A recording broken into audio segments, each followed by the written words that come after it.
भेड़शाह थाने जी हद बगोशेर वेझो national highway ते पुलिस जो ॾोहारियुनि सां मुबैना मुक़ाबिलो। फायरिंग जी ॾे वठि बाद पुलिस पारां हिकु ॾोहारी नज़ीम उर्फ़ मिस्कीन वल्द रब वरायो माछी खे ज़ख़्मी हालत में गिरफ़्तार करण जी दावा कई आहे। पुलिस तर्जुमान मूजिबि भिड़शा थाणे जो SHO करम अली उमराणी पुलिस स्टाफ सां गॾु गश्त करे रहियो हो त खेनि ख़ुफ़िया इतला मिलियो त भिड़शा थाणे जी हद में बगोशेर वेझो नेशनल हाईवे ते कुझु ॾोहारी क़िस्म जा माण्हू ॾोह जे इरादे सां बीठल आहिनि। जॾहिं त पुलिस ॼाणल हंध ते पहुती त ॾोहारियुनि पुलिस मोबाइल गाॾीअ ते फायरिंग करे ॾिनी।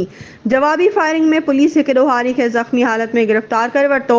ज़ख़्मी थियल ॾोहारी खे पुलिस अस्पताल पहुचायो। ज़ख़्मी हालत में गिरफ़्तार कयल जी सुञाणप नज़ीम उर्फ़ मिस्कीन माछी वल्द रब वरायो माछी तौरु थी आहे, जॾहिं त संदसि ॿ साथी ऊंदह जो फ़ाइदो वठी फ़रार थियण में कामयाब थी विया। पुलिस पारां फ़रार थियलनि जो ॻोल्हा जारी आहे। वधीक ख़बरुनि ऐं अपडेट्स जे लाइ असांजे चैनल खे सब्सक्राइब कयो ऐं हा बेल आइकन खे प्रेस करणु न विसारिजो त जीअं असांजी हर नई अचण वारी वीडियो तव्हां ताईं पहुचे।